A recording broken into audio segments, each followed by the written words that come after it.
Welcome back everyone, this is going to be my new Loki deleted scenes video, alternate ending for the finale. There were a whole bunch of scenes and alternate storylines that the director and the producers, the writers talked about after the finale was released, so we'll break it all down. There's a bunch of really cool Easter eggs and stuff that they'll probably try to do during season 2 that they just deleted from season 1.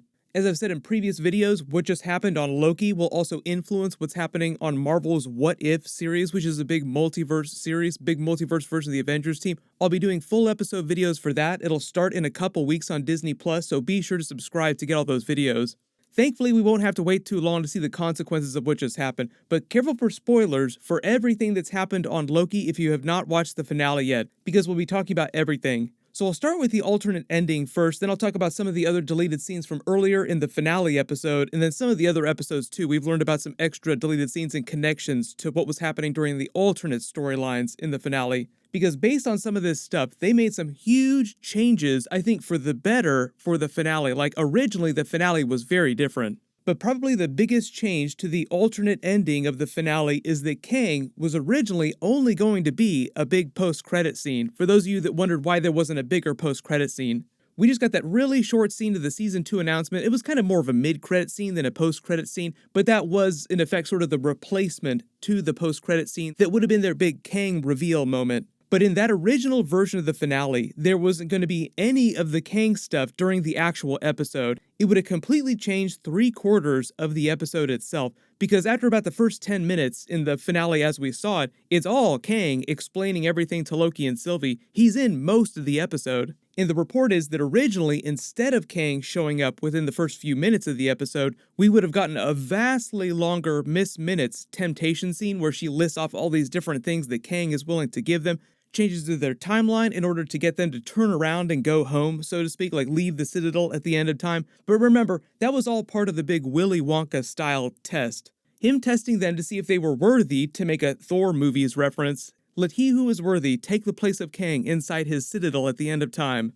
And at least structurally, the Citadel itself would have been the same. This version of Chronopolis that they're doing from Kang's storyline, from the Mortis storyline really, because he's more like a Mortis in this instance than he is like Kang. We're just calling him Kang because it's a little bit easier, so you have to kind of pick a name and go with it, although technically he's more like Nathaniel Richards Prime. But the idea is that at the early part of the episode, they would have spent a lot more time on Loki's struggle to say no to Kang's initial offer, this temptation, the last temptation of Christ. The key here, though, when they're actually talking to Miss Minutes, is when the Thor Ragnarok theme music starts playing in the background, while Miss Minutes is listing off all the things that he can have. And in theory, because we don't actually see it in the final version of the episode, while this is happening, he's thinking to himself for a second that theoretically he could use the Infinity Gauntlet to save Asgard from Ragnarok. That's why the Ragnarok theme music is playing. Save his people from being destroyed by Thanos, save his mother from dying. So it would have been a nobler reason to want to say yes to Kang's offer, like, okay, I will take the deal, I will turn around and go if you'll give me all this stuff.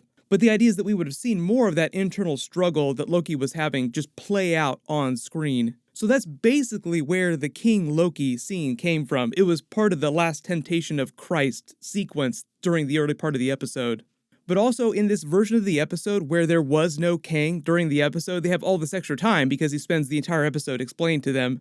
They would have also replaced a lot of those Kang scenes with Loki and Sylvie trying to convince each other what the right course of action would be, whereas in the final version of the episode, their fight is very brief right at the end. Like if they didn't actually have their little battle right at the end, there would have been no fighting at all during the finale. It would have been all talking. Although to think about it, I'm actually not that mad about it just because I was so happy with what they did with the Kang character. Normally you get kind of upset if there's an episode without any kind of action, especially if it's the finale. So everything that you hear Kang say during the finale, like all the scenes that we got in the actual version of the finale, everything he does in the episode, sounds like it was stuff that they added during the forced shutdown that they had because of the virus last year. Whereas on a lot of the other series like Falcon and Winter Soldier and WandaVision, the exact opposite happened. There was a huge movie character like Doctor Strange that originally was part of their plans for WandaVision, kind of baked into the way they wrote the episodes and a lot of the teasers. But while the virus shutdown was happening, they just decided to completely remove him from the episode. Whereas, obviously, the Loki people did the reverse. Like, you know what? We're going to put the big movie character who's going to be our next Thanos-level villain in the episode now. But the way the writers explained Kang in their talks with Kevin Feige developing the series before they ever started filming, Kang was always meant to be the person behind everything from day one. When Kevin Feige first started meeting with them about writing the episodes, they said that it was always a thing that Marvel wanted from the very start. It was just a question of how they were going to reveal that it was Kang the whole time, and it sounds like they just loved Jonathan Majors' performance so much in his screen test when he was auditioning for Kang that they decided to double down on him, and I'm so happy that they did. He was the MVP of the episode. He's going to be amazing as all these other alternate, infinite versions of Kang that'll pop up all over the MCU.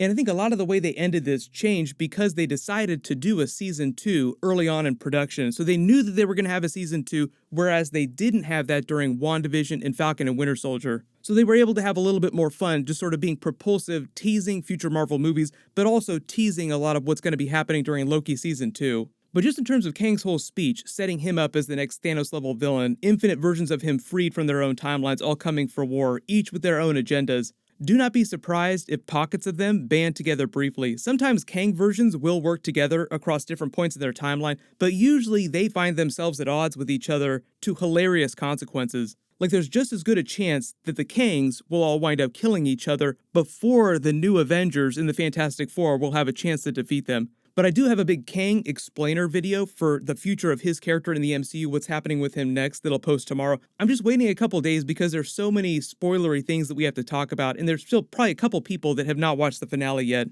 But then the director also revealed that in this early scene here, after this whole temptation scene went south, after Loki and Sylvie denied her, there was going to be a big fight scene with Miss Minutes herself. The way she talks about it, she says that she wanted there to feel like something more sinister about Miss Minutes. And the way that they presented her in the episode sort of took her from that comedic, old-timey cartoon feeling to flat-out horror. Like she just pops up in front of them. Hey, y'all! How many people freaked out at that jump scare that they used her for at the beginning of the episode? Some of the other writers talked about what was happening during this big Miss Minutes fight scene. So the idea was, though, they were going to pay off the moment from the beginning of episode 2 where she was testing Loki while standing outside the monitor like in 3D space. He started to swat her as a joke, asking her if she was a recording or if she was alive, and she just responds, sorta? Miss Minutes is kind of like the boss-level future tech upgrade to Vision and Ultron.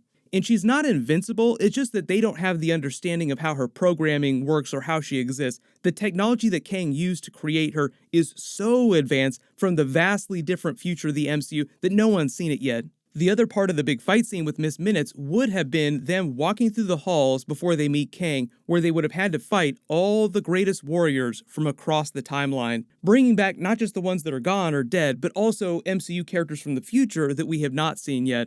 Mostly the big familiar A-list characters, though.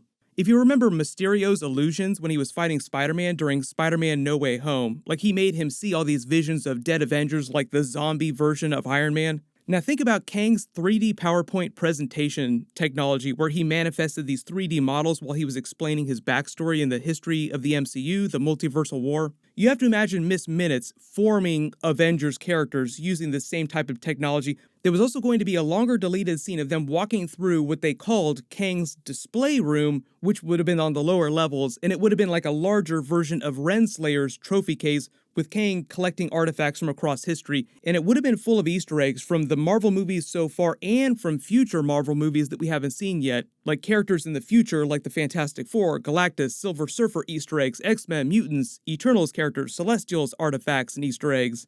The writers also revealed there were a bunch of deleted scenes from Mobius and Renslayer's ending scene together, but that was cut short because of the virus last year. They said those scenes would have explored more of their relationship when Mobius was trying to throw it in their face and they were going back and forth on who was betraying who. The thousands of years that they'd spent being friends, working together at the TVA. There were also a lot of deleted scenes with Renslayer flashbacks to when she was just this badass judge wrecking everyone in sight during her missions. And the idea was that's why she was promoted to judge eventually and became so powerful within the TVA, and why Kang took so much of an interest in her particularly. And the idea is that because Kang was the real timekeepers this whole time, because they were just fake proxies for him to use to issue commands through, Kang himself was the one who guided Renslayer on her path for thousands of years to become this very powerful figure inside the TVA. On her own journey, so to speak, like he paved the road for her the way he said he paved the road for Loki and Sylvie, but they said that because they didn't have a lot of time to cover her history of the TVA, her history with Kang, even though she didn't know it was Kang this whole time, they'll probably just start covering some of that during Loki Season 2.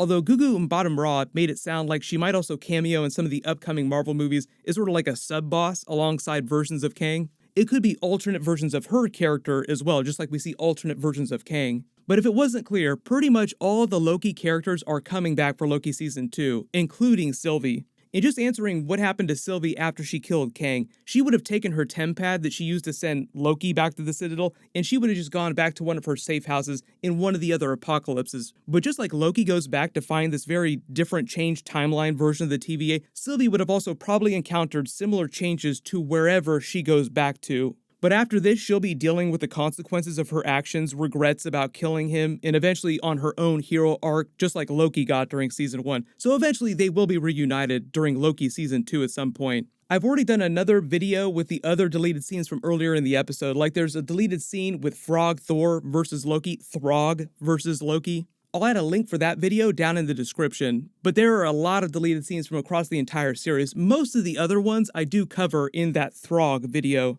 If they reveal any more really big, mind-blowing deleted scenes from the finale or other parts of the series or alternate storylines, I will do a new video about it, but I think this covers most of it. Like I said, probably the most mind-blowing change is that they actually added all the Kang stuff in at the last minute, and I am so happy that they did that. Everyone post all your reactions to these deleted scenes, the alternate ending, and like I said, I have a big Kang video that I'll post this weekend, so make sure you have alerts enabled for my channel so you don't miss that. Congratulations, Dom Blue, you're the giveaway winner from my last big Marvel video. Please email me on the About page of my channel so I can get your contact details. Everyone click here for my full Loki Episode 6 finale video, and click here for my Loki ending and end credits scene video. Thank you so much for watching, everyone stay safe, and I'll see you guys tonight.